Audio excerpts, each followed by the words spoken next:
Bismillahirrahmanirrahim. Assalamualaikum warahmatullahi wabarakatuh. Alhamdulillahi rabbil alamin. Wal aqibatu lil muttaqin wa la udwana illa 'alal zalimin. Asyhadu an la ilaha illallah wahdahu la syarika lahu wa asyhadu anna Muhammadan 'abduhu wa rasuluh. Allahumma salli wa sallim wa barik ala sayyidina Muhammad wa ala alihi wa sahbihi ajma'in wa ba'du. Aqala al-musannifu rahimahullahu ta'ala wa nafa'ana Allahu bihi wa bi'ulumihi fid darin amin. Telah berkata Imam Al-Allamah Syekh Abdul Qadir Al-Jilani, semoga Allah Ta'ala merahmatinya dan kita mendapat manfaat serta barakah ilmunya. Berusahalah agar tidak ditutup di muka hatimu pintu pendekatan kepada Allah. Jadilah orang-orang yang berakal. Kamu semua tidak punya apa-apa. Cari seorang tok guru yang alim dari segi hukum hakam tentang ilmu Allah, supaya dia boleh membimbingmu ke jalan Allah. Orang yang tidak menemui orang berjaya tidak mungkin berjaya. Siapa yang tiada mendampingkan diri kepada para ulama yang mengamalkan ilmunya, maka dia nanti akan menjadi makanan tanah. Tidak punya bukti atau induk baginya. Dekatilah orang yang mendampingi diri dengan Allah. Siap seorang dari kamu, bila datang sahaja waktu malam dan semua orang sedap tidur dan tiada kedengaran lagi suara mereka, maka ia harus bangun, ambil wuduk dan sembahyang 2 rakaat. Lalu berdoa, ya Tuhanku, tunjukilah aku seorang hamba yang soleh daripada hamba-Mu yang solihin dan muqarrabin, supaya dia menunjukiku jalan menuju kepadamu serta mengenalkan-Mu kepadaku. Sebab tidak boleh tidak orang itu pasti ada. Walaupun pada hakikatnya Allah Ta'ala memang berkuasa untuk menunjuki sesiapa pun ke jalannya tanpa perlu kepada orang tengah. Ingatlah baik-baik bahawa kamu sekalian tiada punya pegangan. Sedarkan dari kelalaian kamu. Nabi SAW bersabda yang bermaksud, sesiapa yang memadai dengan pendapat sendiri akan sesat. Carilah orang yang boleh dijadikan sebagai cermin untuk memandang wajah agamamu, sebagaimana engkau selalu memandang pada cermin untuk membetulkan wajah zahirmu. Menghiaskan pakaianmu dan rambutmu. Pakailah akalmu. Apakah ini semua omong kosong? Engkau berkata bahawa engkau tidak perlu lagi kepada siapa yang mengajarmu. Padahal Nabi SAW telah bersabda, seorang mukmin itu adalah cermin kepada mukmin yang lain. Kalau lurus iman seorang mukmin, maka dia menjadi cermin bagi sekalian makhluk. Mereka harus melihat wajah agama mereka pada cermin kata-katanya di masa dia menemuinya atau berdekatan dengannya. Apakah ini omong kosong? Setiap masa engkau memohon Allah Ta'ala supaya dia menambahmu rezeki pada makan minum dan pakai serta kahwin, padahal semua itu sudah ditetapkan, tidak akan melebih atau mengurang. Sekalipun engkau bawa siapa pun yang doanya makbul, rezekimu tiada akan bertambah walau sebiji sawi atau mengurang walau sebiji sawi. Semua itu sudah ditetapkan oleh Allah Ta'ala di dalam azali. Yang lebih penting, sibukkan dirimu dengan apa yang disuruh dan berhenti dari apa yang dilarang. Dan jangan sibukkan dirimu dengan sesuatu yang sudah pasti kedatangannya, kerana dia telah menjamin kedatangan rezeki itu. Semua bahagianmu itu akan datang pada waktu-waktunya sudah ditetapkan, sama ada yang manis maupun yang pahit, apa yang kamu suka dan apa yang kamu benci. Kaum sufi itu telah sampai ke batas keadaan di mana padanya tiada doa atau minta lagi. Mereka tiada meminta apa yang boleh mendatangkan maslahat atau menolak mudarat. Doa mereka hanya yang keluar dari dalam hati mereka. Ada kalanya buat diri mereka dan di lain kala buat semua manusia. Mereka menyebut doa itu sedang mereka berada dalam ghaibah, yang tidak sedarkan diri. Ya Allah, ya Tuhanku, kurnialah kami kebaikan adab denganmu pada semua hal dan keadaan. Muslimin dan muslimat dan penonton yang dirahmati Allah sekalian, kalau sebelum ini kita telah menjelaskan tentang jalan menuju Allah SWT, bahawa jalan menuju Allah Ta'ala itu sama ada dengan ilmu pengetahuan, yang kedua dengan amalan, dengan menunaikan hak ketaatan kepada Allah SWT. Seorang tidak mungkin boleh melalui jalan Allah melainkan dengan dua bekalan tersebut. Ilmu yang telah kita jelaskan tentang 5 sifat ilmu yang menjadi cahaya dalam perjalanan, yang menjadi pembimbing di dalam pendekatan dengan Allah SWT. Dan yang kedua yang telah kita jelaskan tentang amalan, atau disebut sebagai bekalan amaliyah, iaitu dengan melaksanakan seluruh perintah Allah, meninggalkan seluruh larangannya.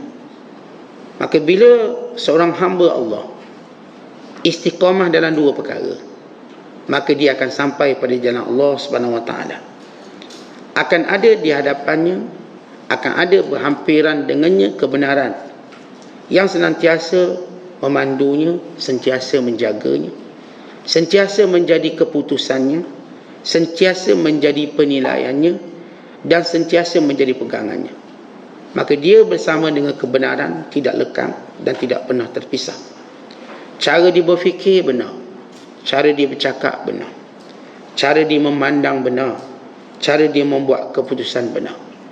Kenapa? Kerana ada dua unsur penting yang merupakan makanan utama para pejalan di jalan Allah, iaitu ilmu dan juga amalan.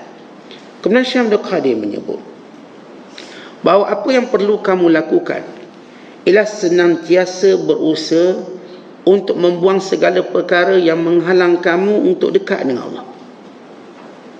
Apa sahaja yang menutup pintu hatimu, yang menutup mata penglihatanmu, yang menutup cara kamu berfikir daripada mendekati Allah SWT. Tentang kita, kalau kita tidak fikir untuk dekat dengan Allah, kita akan berfikir untuk dekat dengan dunia, dekat dengan syahwat, dekat dengan kejahatan, dekat dengan perkara yang merugikan dan merosakkan. Kerana setiap hari manusia akan berfikir sesuatu yang beri manfaat pada mereka dan sesuatu yang boleh menolak kemudaratan mereka. Maka pada asas berfikir begitulah mereka akan mendekati siapa pun yang boleh beri manfaat dan siapa pun yang boleh menolak mudarat. Kadang-kadang ada orang dekat dengan orang samsing, sebab dengan dekat orang samsing dia boleh memelihara dia daripada kejahatan. Ada yang mendekati para pemerintah yang ada kuasa, dengan sebab itu dia dapat projek, dia dapat perlindungan itu dan ini. Ada yang cuba mendekati orang-orang yang ada pengaruh, maka dengan itu dia boleh tumpang glamour sekaki. Asas seorang mendekatkan dirinya pada sesuatu kerana dua perkara. Itu kerana dia mengharapkan manfaat, yang kedua kerana takutkan mudarat.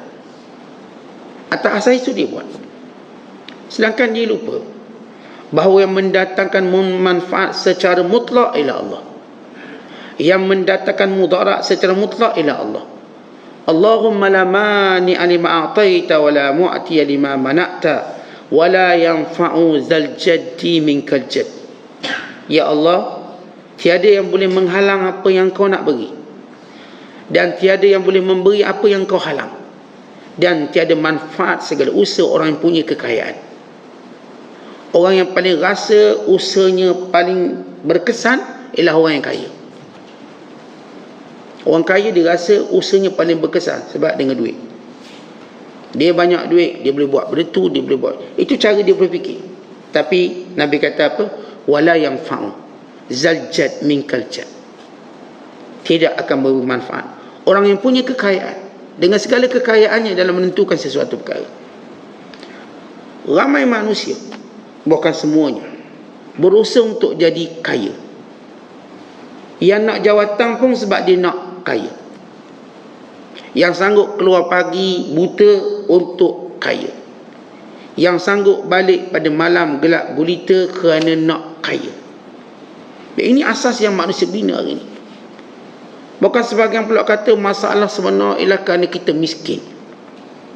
Masalah kita sebenar miskin. Mereka lupa masalah sebenar ialah bukan miskin. Kata mereka, dia kata ada dua masalah bila ada seorang coaching. Dia cakap okey, dia buat kursus kekayaan, ilmu kaya. Dia kata banyak remaja yang berzina, remaja yang mengandung anak haram, anak luar nikah. Dia kata isteri saya doktor, setiap hari ada remaja mengandung tanpa suami. Apa punca masalah? Kata dia, pertama, masalah didikan anak-anak, mak ayah kurang beribadah. Yang kedua, masalah miskin. Tetapi kalau dia kata masalah miskin, ramai perempuan mengandung anak luar nikah, maka dia berbohong dengan statistik. Bukan isu miskin yang menjadikan seorang itu berzina. Ia isu berkait dengan jauhnya dia dari Allah. Bukan masalah miskin. Tuan-tuan, kat Afrika miskin tak berzina. Kat Afrika tu, dekat sekian tempat yang terkenal dengan kebuluran, maka tidak sehebat zina, anak luar nikah dibuang dan sebagainya. Kerana bukan punca kemiskinan seorang berzina, ini punca syahwat. Bila di Eropah, di Amerika dicatatkan kadar 75% kelahiran anak luar nikah. Bukan mereka miskin, mereka kaya, negara maju. Sehingga ibu ayah tidak boleh menyekat anak-anak untuk melakukan persetubuhan haram, kerana itu hak asasi mereka. Si anak buat balik teman perempuan, teman lelaki ke rumah tanpa ayah boleh buat apa-apa. Kerana setengah negara ayah dilarang memukul anak, melainkan dipenjara. Mereka kaya, mereka ada duit. Kerana zina tak dikaitkan dengan kemiskinan. Bukan bila Rasulullah menyebut tentang apa yang berlaku di akhir zaman, banyaknya zina, bukan kerana kurangnya harta, tapi kurangnya agama. Oleh kerana dia itu coaching bak duit, kita bak itulah. Kononnya dengan kaya selesai masalah zina. Tetapi dia berbohong dengan realiti. Maka sebab itu bila kita nak melihat suatu masalah, para ulama melihat masalah utama kita ialah jauhnya kita dari Allah. Sumber yang memberi manfaat dan yang mendatangkan mudarat ialah Allah. Kerana itu kita diajar berlindung diri kita daripada segala kejahatan kepada Allah dan memohon segala kebaikan kepada Allah. Sehingga Rasulullah menanamkan akidah ini kepada seorang remaja namanya Abdullah bin Abbas, yang ketika itu usianya sekitar 11 hingga 12 tahun. Ada yang kata 9 tahun. Rasulullah tanam akidah ini. Wa iza sa'alta fas'alillah, wa iza sta'anta fasta'in billah. Kalau kamu nak minta sesuatu, minta dengan Allah. Kalau kamu inginkan pertolongan, minta tolong dengan Allah. Kerana ini sumber kebaikan. Allah yang menciptakan segala kebaikan, dan daripada Allah datang segala perkara yang bersifat kemudaratan ini. Semuanya ciptaan Allah, supaya manusia kembali kepadanya, tidak sombong, tidak bongkar, tidak kufur, tidak syirik. Orang menyangka ni kejahatan dia jahat ni, punca kejahatan daripada dia. Sebab itu kita berlindung, kita mendekati dia supaya kejahatan tak sampai pada kita. Jawapannya tidak. Baik kebaikan, baik apa pun musibah, ini dalam ketentuan ilmu Allah dan kekuasaannya. Kalau kita tengok orang jahat, kita tak berlindung kepadanya dari jahatnya, tapi berlindung kepada Allah dari jahatnya. Orang Arab jahiliah, bila mereka melalui padang pasir, mereka takut jin-jin yang mengganggu di padang pasir. Lalu mereka berkata, wahai jin, kami berlindung kepadamu. Bahkan mereka beri salam pada jin supaya mengamankan perjalanan mereka. Persis macam kita orang Melayu, sebahagian kita dululah, mudah-mudahan tak ada dah hari ini, bila kita lalu atau bila seorang lalu tempat yang keras, takut dia kata Assalamualaikum atau cucu tumpang lalu, dia merendahkan dirinya di hadapan jin. Datang Islam ajar kita, bukan berlindung Bukan minta pertolongan dari jin, tapi dengan Allah. Lalu kita baca doa, a'udzu bikalimatillahi tammati min syarri ma khalaq. Aku berlindung dengan kalimah Allah yang sempurna daripada ciptaan Allah, daripada makhluk-makhluk Allah yang jahat ini. Ya, bagaimana kita diajar? Kita bukan minta perlindungan daripada jin, bukan daripada Allah bagi melawan jin. Kita bukan minta perlindungan daripada angin, bukan minta perlindungan daripada Allah supaya selamatkan kita daripada angin. Semua benda pertolongannya dari Allah untuk menghadapi segala kejahatan makhluknya. Wa min syarri hasidin idza hasad, dan makhluk yang hasad dengki. Kita bukan, saya Ustaz dah dengki sangat, saya terpaksa tunduk dengan dia sebab dia datangkan mudarat yang besar pada saya. Jawapannya tidak.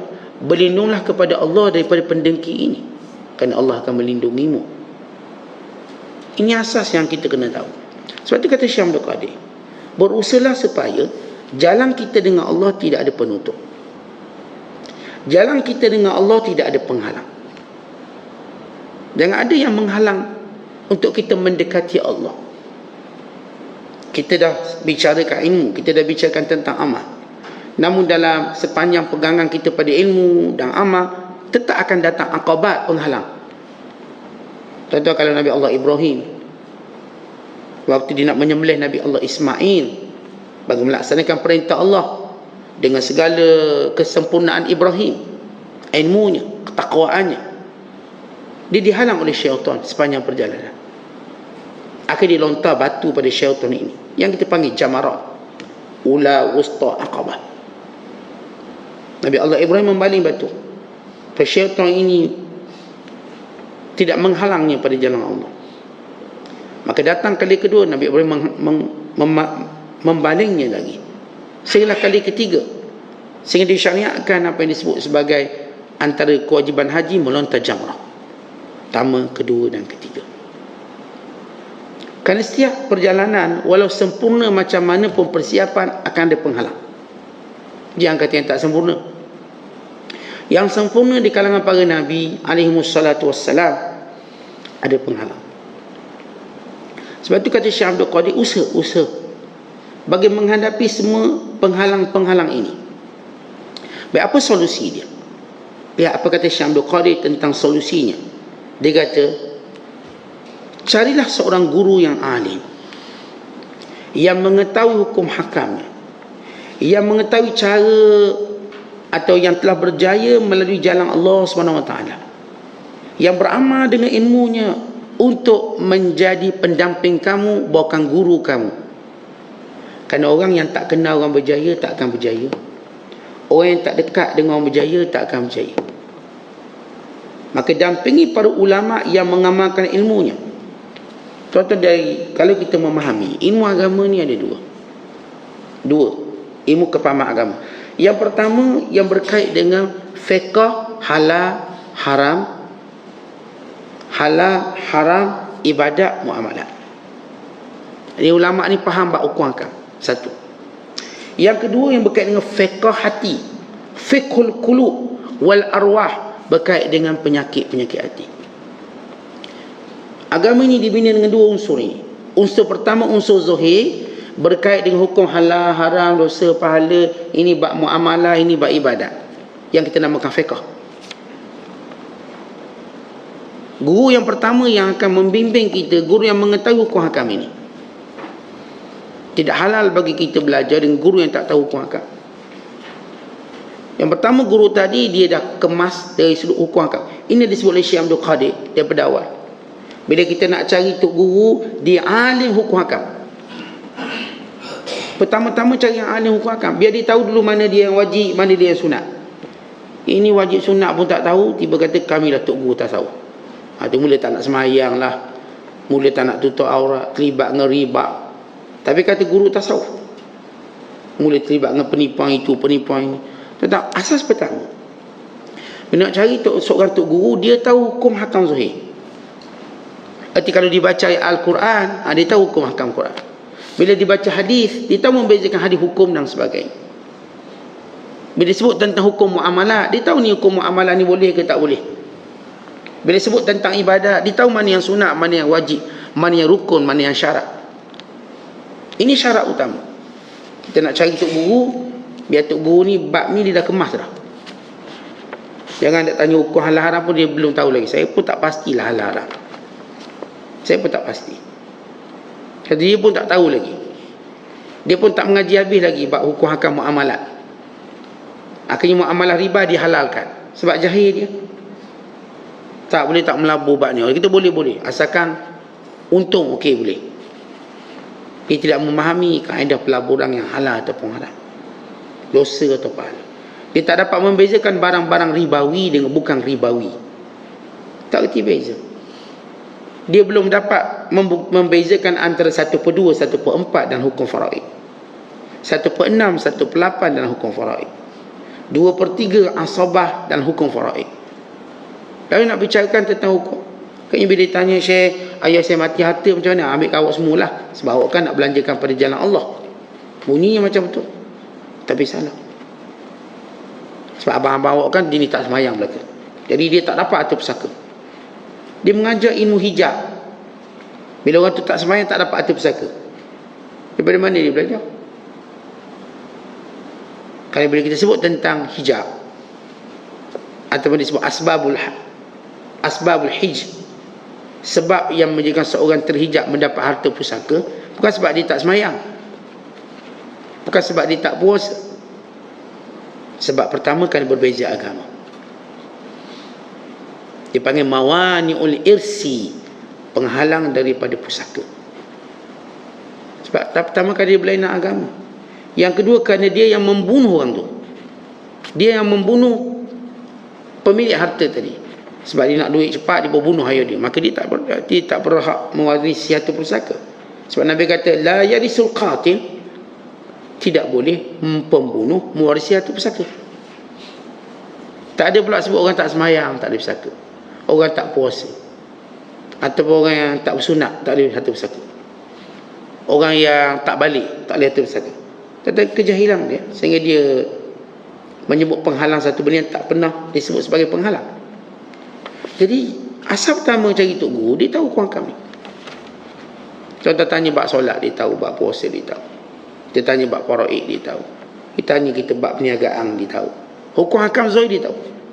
Itu syarat pertama. Yang kedua, guru ini perlu mengetahui fiqhul qulub, fiqh yang berkait dengan hati, penyakit-penyakitnya, perosak-perosaknya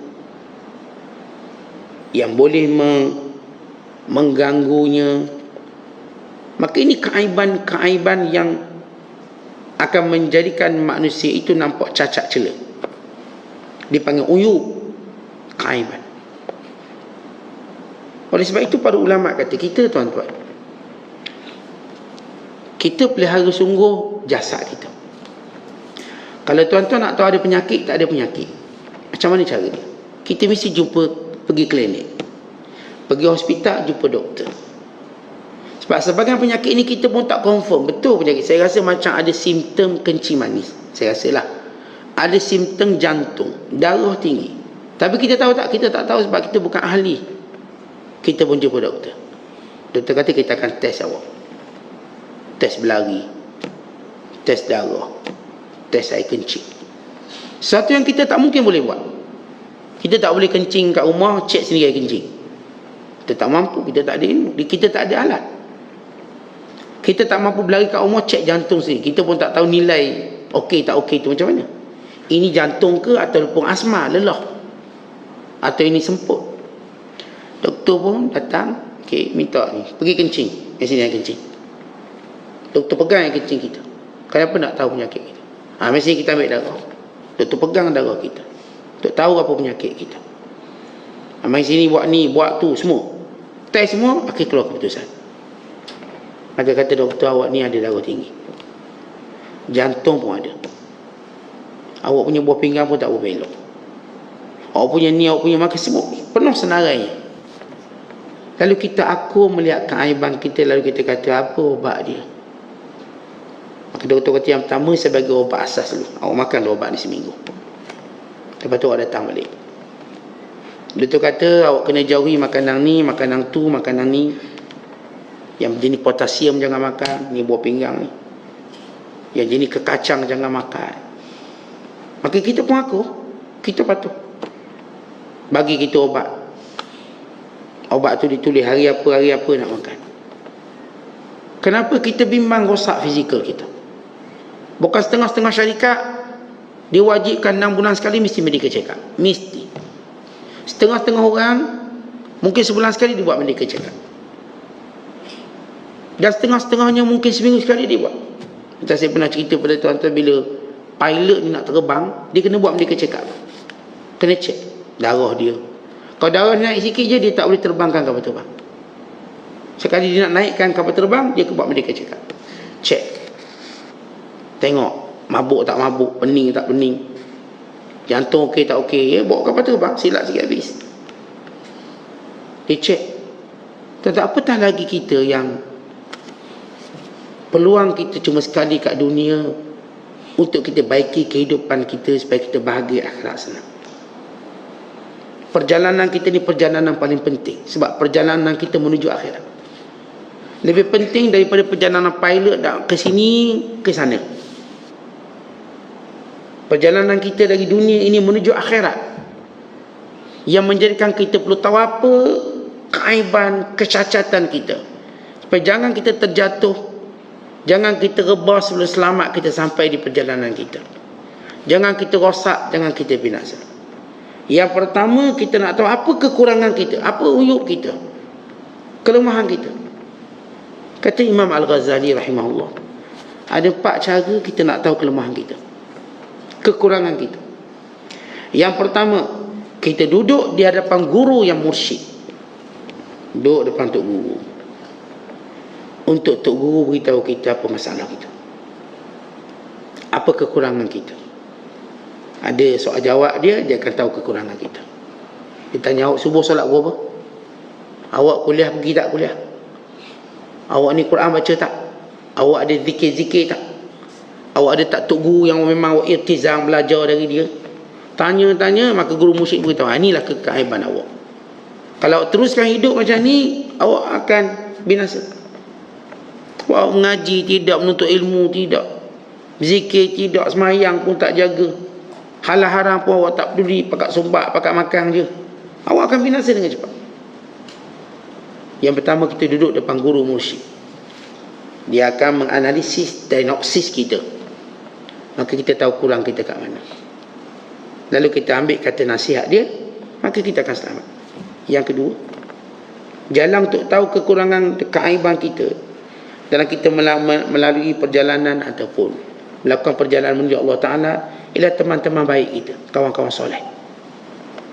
Kawan-kawan soleh yang tak pandai mengampu kita ni, dia beritahu, saya nak beritahu kekurangan awak kerana Allah, kelemahan awak kerana Allah. Maka kawan-kawan boleh menunjukkan keaiban kita. Sebab untung orang ada kawan baik, orang ada kawan-kawan yang soleh, kawan-kawan sentiasa menjadi semangat agamanya dan menjadi sebab kepada pembaikan diri dia. Dia tengok kawan dia, dia rasa nak baiki diri dia. Dia dengar kata-kata kawan dia, memberi semangat, motivasi pada agama dia. Yang ketiga, ialah melalui musuh-musuh dia. Kita musuh ni kerjanya ialah cari kekurangan kita. Itu musuh. Mesti dia akan cari kekurangan kita. Dia mesti cari kelemahan kita. Musuh ni tuan-tuan ada 2 jenis. Ada yang bermusuh dalam bersahabat, ada yang bermusuh dalam permusuhan. Ada orang tu dia kawan kita, kawan kita. Dia pun anak murid kita. Kalau kita tok guru lah anak murid. Tapi dia suka mencari kelemahan kita. Dia suka cari kelemahan. Dia kata ustaz tu cakap pandai, dia tak amal. Misalnya, dia cari, tapi dia belajar. Dengan bahasa lain, suka ngumpat tok guru. Dia suka mencari kelemahan dan berbicara tentang kelemahan gurunya. Ini musuh. Kita panggil musuh dan selimut. Ya, orang ni yang kita jarang perasan. Kita kenal musuh yang hidup dalam permusuhan. Itu maklum. Sebab kita tak akan mendekati dia, dia tak akan mendekati kita. Kita jauh dari dia, dia jauh dari kita. Tetapi dia sentiasa memantau perjalanan cerita kita. Kalau zaman Facebook, dia tengok Facebook lah. Gimana pula ni, makan apa pula ni, untuk dia mengkritik. Tapi yang musuh paling bahaya ialah orang yang saya katakan, dia sahabat kita, dia anak murid kita, tapi dia banyak bicarakan kekurangan kita. Umpama kalau cawang ni tuan-tuan, dia ada air. Kalau air tu cuma separuh, dia cuma melihat yang kosongnya, dia tak lihat air ni. Maka dia mencela yang kosong yang ada, ruang yang ada. Tapi air yang ada dia tak tengok. Tapi mengaji nak mengaji, pergi kuliah subuh, pergi maghrib, pergi ceramah, pergi. Tapi kerjanya bicarakan kelemahan guru dia dan menjadikan ia sebagai bahan percakapan dia. Maka ini juga musuh. Kita dengar cakap dia. Maksudnya benda tu lebih cepat sampai ke telinga kita. Dia kata ada orang kata gini begini, ada orang kata awak ni macam ni, ada orang kata. Bila kita tanya siapa kata, ada lah. Berarti dia bukanlah orang yang kawan kita. Sebab kawan kita tak akan menyembunyikan siapa yang kata. Sebab kita nak cek. Betul. Tapi ada orang jenis bercakap tu, kalau kita jumpa dia, ada orang kata awak ni macam ni. Kalau kita tanya balik, siapa kata? Tak boleh beritahu. Kenapa tak boleh beritahu? Kerana dia bertanggungjawab dengan apa yang dia kata. Wa imma difitnah atau dia mengumpat. Dua. Tapi ada orang dia suka melindungi para pemfitnah dan para pengumpat. Dia suka melindungi, tapi dia tidak mahu melindungi maruah orang yang diumpat. Dia tidak mahu melindungi maruah orang yang difitnah. Kata orang fitnah, orang kata awak ni suka buat ni buat tu, misalnya fitnah. Orang ni namanya kawan kita, orang ni namanya mungkin anak murid kita. Tapi kita tanya, siapa beritahu? Tak boleh lah beritahu. Kenapa tak boleh beritahu? Kenapa awak gunakan ataupun menganggap orang yang bawa fitnah dan umpat ini kebal daripada diberitahu tentang dia? Apa istimewa dia? Apa istimewa dia nak lindung orang-orang yang cuba memfitnah orang lain dan umpat orang? Apa istimewa dia? Tak boleh lah kalau nanti saya beritahu, nanti kan cik marah dia pula. Yalah, memang patut kena marah lah. Kalau sekiranya dia betul, okey, kita ambil. Kau dia berbohong. Tapi ramai manusia tuan-tuan, saya katakan, dia suka protek orang mengumpat dan protek orang yang suka memfitnah, tapi dia tidak mahu protek orang yang menjadi mangsa.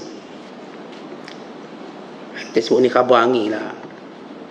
Selalu kalau tuan-tuan berhadapan dengan orang macam ni, yang cuba mencerita kekurangan kita, bila kita tanya siapa cakap, dia kata adalah orang cakap. Dia buah ada tu tak tahan kita tu, ada. Tanya siapa, akhir dia pun sebutlah satu nama. Kita cari nama ni, siapa cakap? Adalah orang beritahu saya. Siapa? Ownernya beritahu. Betul. Kita tanya owner dia. Owner kita, saya tak pernah cakap. Maka daripada mana tercipta fitnah? Kerana dalam setiap sebahagian mereka itu ada permusuhan dengan kita. Sebahagian mereka. Ada benda yang dia tak buat hati dengan kita. Ada benda dia tak suka tentang kita. Maka dia akan bercakap. Walaupun dalam masa yang sama dia mengambil manfaat daripada kita. Tetapi bila kita dengar orang bercakap tentang ni, di asas pertama saya katakan, kita ajar orang bawa berita ni biar dia ada sumber. Kalau kita jumpa orang-orang yang kata, ada orang kata macam ni, kita kena tanya siapa cakap. Sebab kita nak ajar kepada dia tentang sumber tu biar jelas. Sebab kelak dia terus menjadikan ada orang cakap untuk menjadikan sebagai sumber maklumat dia. Tetapi maklumat kita bukanlah maklumat orang yang tidak dikenali. Ulama hadis bila nak sebut satu hadis, dia kata hadis ni daripada fulan bin fulan bin fulan bin fulan bin fulan daripada Nabi SAW. Tapi kalau dalam rantaian sanad tu adalah seorang cakap, Nabi cakap, kami tak terima hadis. Ia palsu, ia mungkar. Ada seorang kata, Rasulullah kata. Siapa orang kata tu? Adalah, tak boleh beritahu. Mungkar hadisnya. Sama juga kita berkait dengan berita. Kalau saya kata ni dari siapa? Ada lah. Maka jangan layan cerita ni. Kerana orang ni tak pernah bertanggungjawab dengan apa yang dia cakap. Dan dia bukan penasihat. Baik, andai kita mengambil sikap positif sebagaimana kata Imam Al-Ghazali. Kadang-kadang kita mengambil teguran untuk baiki diri kita dari musuh. Dari musuh. Yang saya sebut musuhnya ada dua. Satu musuh yang memang musuh, tuan-tuan maklum. Satu musuh yang dia bersama dengan kita, tapi dia sentiasa berbicara kelemahan kita. Dia cuma menunggu satu masa khas untuk terus menjadi musuh yang abadi, musuh yang selamanya. Dia tunggu masa je. Dia ada sikit je, terus dia akan jadi musuh. Kita alert dengan mereka, kita perhatikan mereka. Maka bila dia cakap sesuatu tentang kita, lalu yang pertama saya katakan, kita bercakap, mengajar orang bawa berita ni supaya tahu sumber. Tapi dalam sama kita tak abaikan yang apa yang dikata tentang kita, kita tak abaikan. Maka kalau benar, kita akan baiki. Maka kalau salah, maka kita mengetahui Allah SWT nak suruh kita memilih kawan yang lebih baik. Sebab kawan ni tak mendidik kita. Kalau berita daripada musuh kita itu benar, maka kita beristighfar dan kita baiki. Kalau tidak benar, maka kita mengetahui siapa yang kita nak berkawan. Sebab dia tak menyampaikan sesuatu yang benar tentang kita. Dan yang keempat, macam mana cara kita nak lihat kelemahan diri kita? Dengan kita bergaul dengan orang ramai. Dan mana sifat yang kita tak suka orang ramai itu buat, kita juga tak suka buat. Tuan-tuan dah biasa naik kereta atas jalan raya, tuan-tuan nampak ada orang suka potong kiri, potong queue, main lorong kecemasan. Kita marah, dah benda tak pandai dia ni, apa benda dia ni. Maka benda yang kita tak suka jangan kita buat. Kita atas jalan raya tengok orang tu mandul pelahang di lorong yang laju misalnya, kita pun marah, apalah ni tak tahu ni jalan-jalan motor bukan sekian. Apa yang kita benci, maka kita pun yang buat. Itu untuk baiki diri. Tuan-tuan bergaul, tuan-tuan dalam meniaga, tuan-tuan pelanggan, tuan-tuan tengok kedai ni dia lambat servis, maka andai kata kita nanti akan meniaga, ini kita tak nak buat, lambat servis. Jadi setiap kali kita bergaul dengan orang, kita nampak kekurangan yang kita benci, maka kekurangan itu jangan kita buat. Jangan kita pompang-pompang marah orang buat benda ni, benda tu kita pun buat juga. La tanha an khuluqin wa ta'ti mithlahu arun 'alaika iza fa'alta 'azimu. Jangan kamu tak suka satu benda, tapi kamu sendiri yang buat akhirnya. Kita cerita ni, saya tak suka lah buat jadi, saya tak, last kali kita buat, maka ia menjadi arun 'alaika, suatu benda yang amat mengaibkan. Kita marah kalau orang tu lambat faham, maka kita juga jangan lambat faham. Kita marah orang tu kalau buat kerja lambat, maka kita juga bila orang suruh buat kerja jangan lambat. Jangan lambat. Kita marah kalau sekiranya kita call orang tak angkat. Kita pun sama, kalau orang call kita jangan tak angkat. Kita marah kalau hantar mesej dia tak balas, maka kita juga sama, waktu orang hantar mesej kita cubalah balas. Begitu kita meneliti hal orang lain yang kita tak suka, untuk jangan jadikan ia perangai kita. Berusaha. Baik, antara yang kita sebut 4 cara untuk mengetahui keaiban kita ialah guru yang mursyid. Tetapi jalan paling mulia sekali ialah melalui guru. Kita ada guru, kita ada kawan, kita ada musuh, kita ada umum manusia. Yang paling mulia untuk kita tahu keaiban kita, guru. Kenapa? Sebab guru waktu mana dia menyebut kekurangan kita, dengan cepat dia beritahu penyelesaiannya.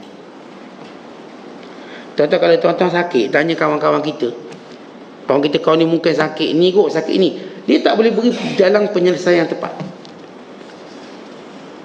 Dia cuma gunakan pengalaman dia je.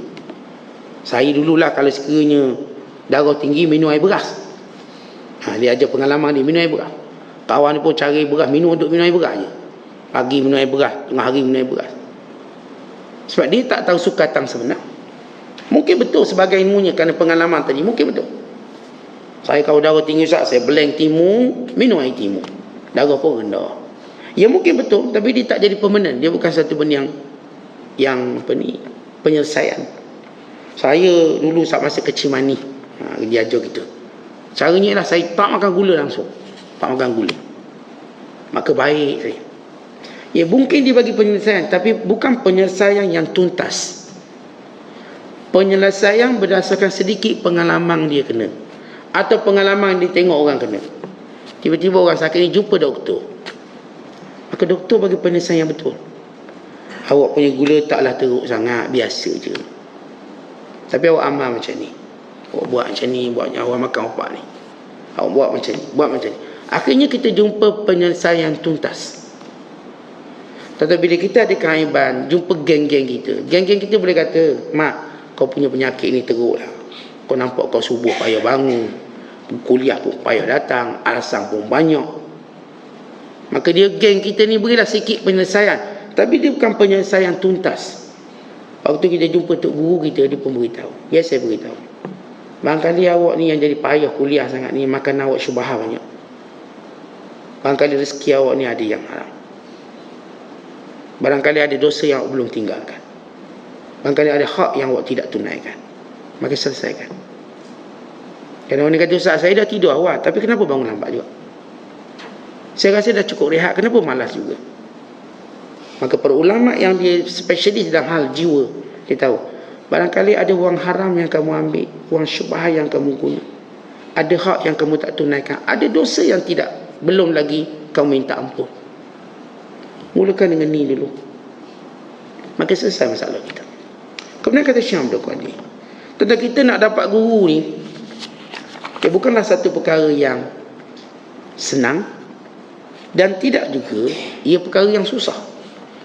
Guru yang kita nak cari untuk mendidik kita, biar kita minta dengan Allah. Ya, benar kata Syekh Abdul Qadir, ada orang mungkin tanpa berguru Allah beri dia ilmu, mungkin saja, tapi itu bukan kebiasaan. Macam kita sebutlah, ada orang walaupun dia tak tidur, dia okey. Dia tak tidur berbulan-bulan, dia okey, tapi ia bukan kebiasaan. Kebiasaan kita kena tidur 6 jam, 7 jam. Bila kita makin tua, paling kurang 8 jam kita tidur. Lepas isyak tu tidur lah. Tak payah nak buat benda lain, dah tua dah kita ni. Biar tidur tu cukup, boleh bangun qiyamul lail, boleh bangun subuh. Kita bercakap tentang kebiasaan.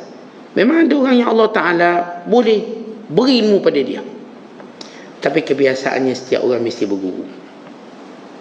Setiap orang dia mesti berguru. Baik, bagaimana cara nak pilih guru? Ya, Syekh Abdul Qadir ajar. Caranya, cari waktu malam, ambil wudu ketika mana semua orang tidur, dan berdoa kepada Allah. Lihat lafaz doanya, dia kata, ya Tuhanku, tunjukilah aku seorang hamba yang soleh daripada hamba-Mu yang solihin dan muqarrabin, supaya dia menunjukiku jalan menuju kepadamu serta mengenalkanku kepadamu. Maka itu doanya. Ya Allah, tunjukkan aku orang soleh, dia kena hamba-Mu yang soleh lagi muqarrab, untuk aku kenal dengan-Mu, untuk aku berada pada jalan-Mu dan mengenali-Mu, ya Allah. Setengah ulama ajar kita baca satu doa, Allahumma dullani ala man yadulluni alaika wa awsilni ila man yuwassiluni ilaika. Ya Allah, tunjukkan aku orang yang menunjukkan aku padamu. Ya Allah, sampaikan aku kepada orang yang menyampaikan aku padamu. Ya Allah, tunjuk aku orang yang boleh tunjuk aku padamu.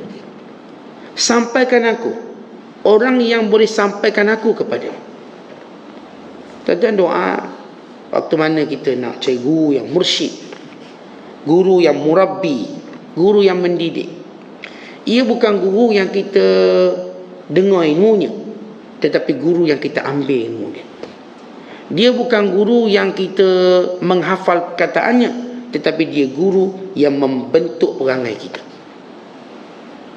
yang merubah perangai kita. Itu guru. Sebab disebut dalam kitab Lataiful Minan, guru ni bukan guru yang kita dengar dia ceramah, bukan, tapi kita ambil ilmu. Apa beza dengar dengan ambil?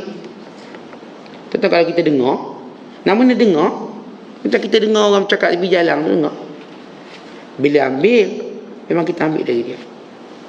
Nak tahu satu, kita ambil dari dia. Nak tahu hukum tu, kita ambil dari dia. Kita mendekati dia, kita menghampirinya, kita meminta izin darinya, lalu kita ambil dari dia. Sebab apa? Sebab dia guru kita.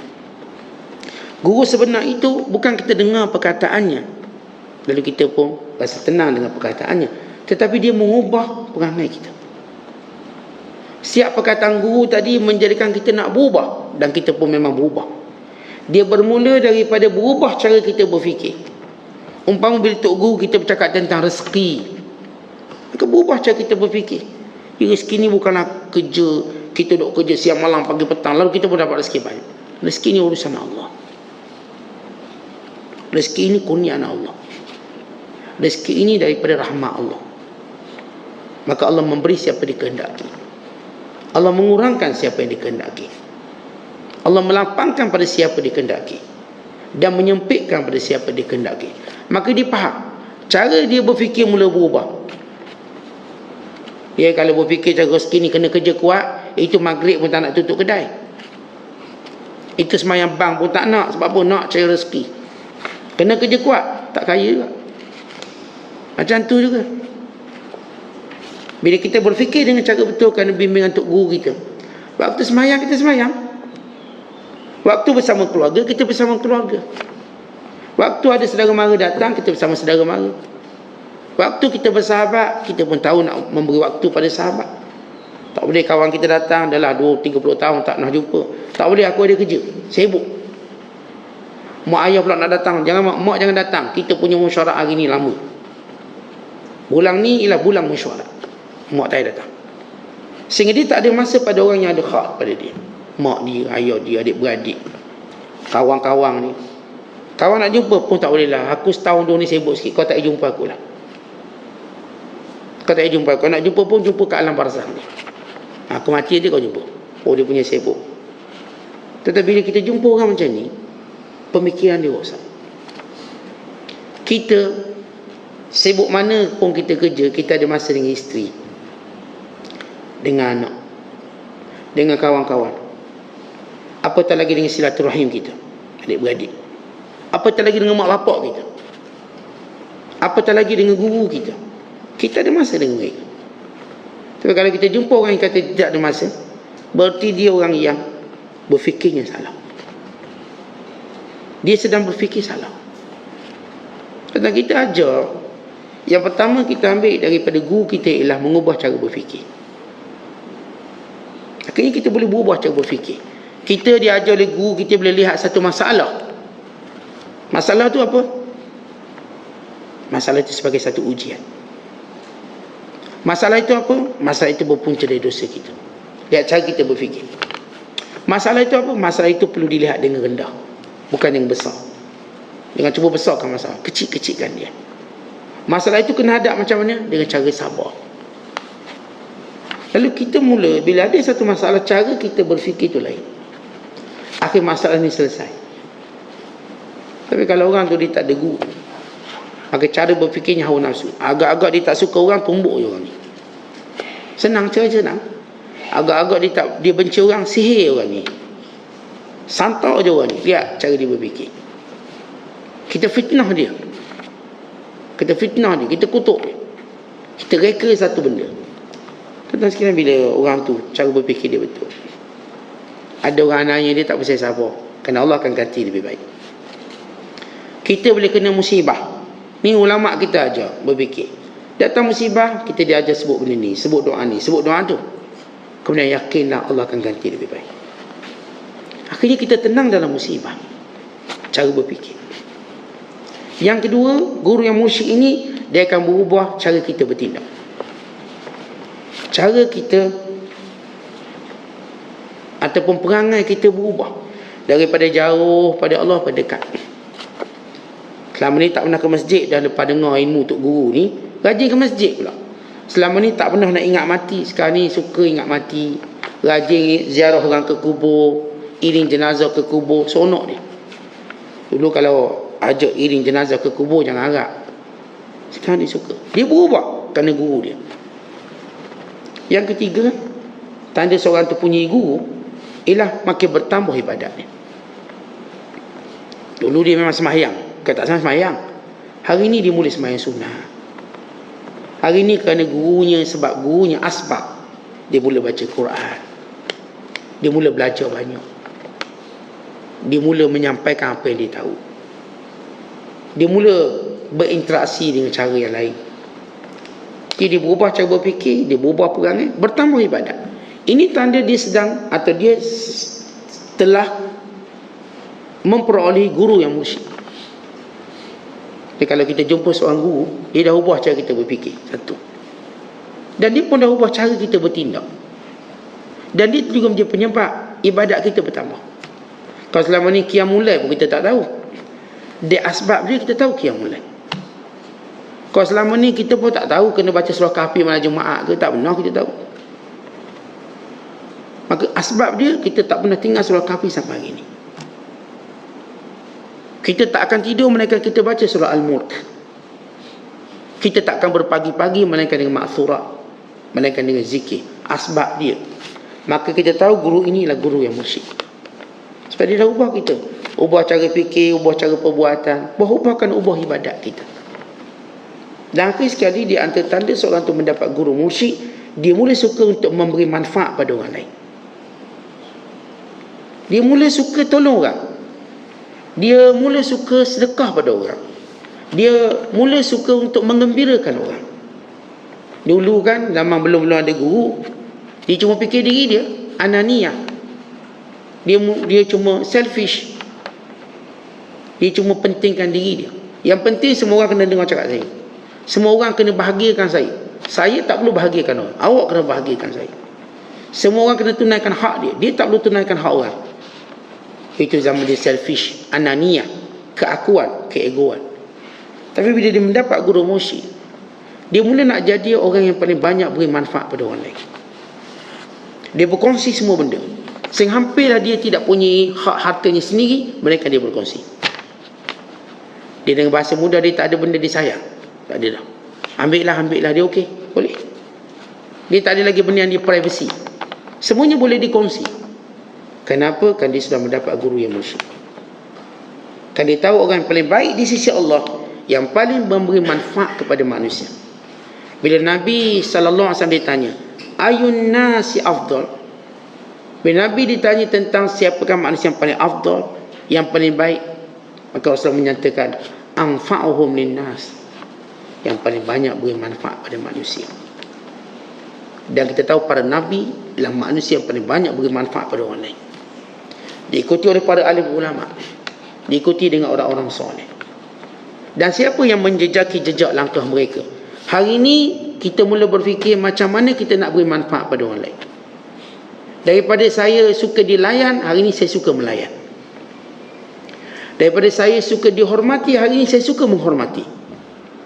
Dulu kan kita suka orang hormat kita, kita tak hormat sangat orang. Biar orang beri salam kat kita, kita tak nak beri salam ke orang. Hari ini berubah, kita menghormati orang. Dalam keadaan Allah beri angkat darjat kita, tidak menjadi suatu halangan untuk kita menghormati orang lain. Bukan menjadi satu kesukaan kita. Nabi SAW orang yang paling suka menghormati orang lain. Bukan Nabi bila orang bercakap, Nabi beri pandangan yang fokus. Nabi bila baginda bersalam, Rasulullah yang terakhir melepaskan tangan. Kan Nabi memuliakan dia. Nabi bila memanggil nama, Nabi panggil nama yang paling disukai, menghormati. Dia tak panggil mu sini. Panggil je tak. Dia panggil nama orang tu. Tentu kalau kita, orang panggil nama kita, seronok tak? Orang panggil nama kita dengan nama yang baik pula, seronok. Tuan-tuan naik kapal terbang, pramugara tu panggil nama kita, encik sekian, kita, oh seronok. Macam mana dia kenal nama aku? Kita rasa seronok, dia sebut nama kita. Bila kita bermuamalah dengan orang, orang menyebut nama penuh kita dengan baik, dengan gelaran yang baik, kita tahu orang ni orang hebat ni. Nabi SAW bila bermuamalah dengan para sahabat, Nabi tak pakai budak sini, tak ada. Memanggil nama yang baik, bukan memberi gelaran yang baik. Itu tanda orang paling beri manfaat pada orang. Sebab tu bila kita nak nilai apakah saya sudah punya guru mursyid, tengok 4 perkara tu. Kamu ada? Ya, insya-Allah kamu sudah punya guru mursyid. Cara fikir dah berubah, dan cara amalan tu dah berubah, ibadat makin bertambah, dan suka memberi manfaat pada manusia. Setiap zaman akan terus ada guru yang mursyid, mesti ada. Walau bagaimana rosaknya zaman itu, maka guru yang mursyid tetap ada. Kerana Allah tak akan biarkan bumi ini kosong daripada orang soleh, daripada orang yang membawa manusia pada jalan. Allah tak akan biarkan. Kalau ada penyeru-penyeru pintu neraka jahanam, maka Allah tetap akan adakan penyeru-penyeru pintu syurga, penyeru-penyeru jalan ketuhanan. Walau bagaimana keadaan berlaku, golongan ini tetap ada. Yang menjadikan seorang itu, kalau kita kata ustaz, payahlah nak ceguru musyrik, tak, mereka ada. Mereka ada. Mungkin kamu tak nampak kerana hijab kamu terlalu banyak. Maka doa pada Allah macam diajar oleh Syekh Abdul Qadir. Bangun malam ambil uduk betul-betul. Doa ya Allah tunjukkan aku hamba-Mu yang soleh, bagi membimbing agamaku, menyampaikan aku pada jalanmu dan memperkenalkan aku denganmu. Tetapi kalau sungguh kita berdoa, maka Allah tunjuk. Orang-orang yang belum ada guru misalnya, belum rasa keselasian gurunya, doa pada Allah. Ada orang tuan-tuan dia suka dengar kuliah tu, dengar kuliah ni, tapi dia belum ada guru yang sebenar.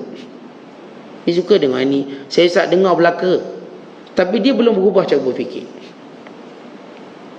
Maka doa pada Allah supaya dia dapat benar-benar seorang guru.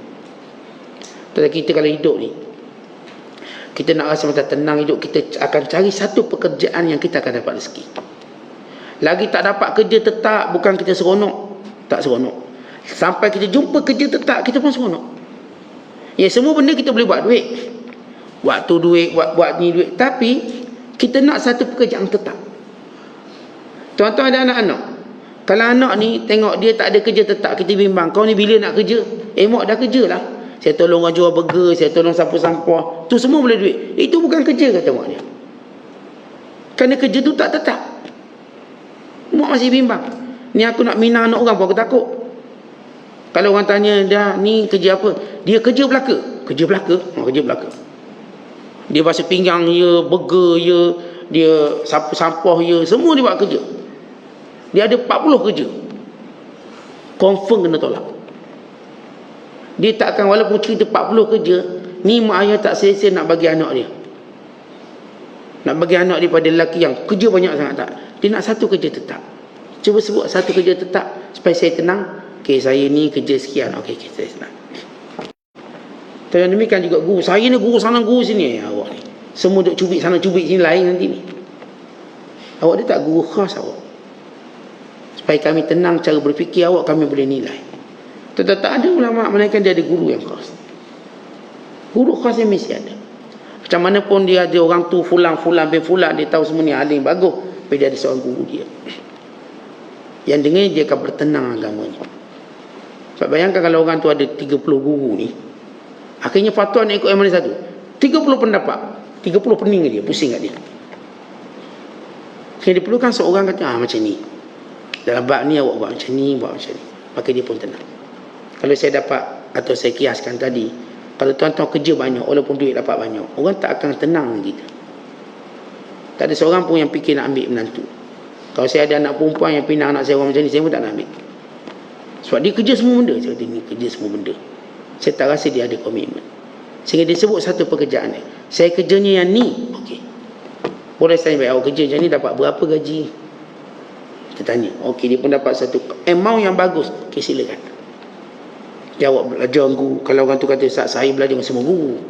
Tok guru Syiah saya belajar, tok guru tu pun belajar. Syawak ni. Jenis apa ni? Saya pun tak kerti jenis apa ni.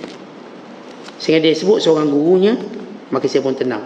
Saya mula tahu cara macam mana dia bina agama dia.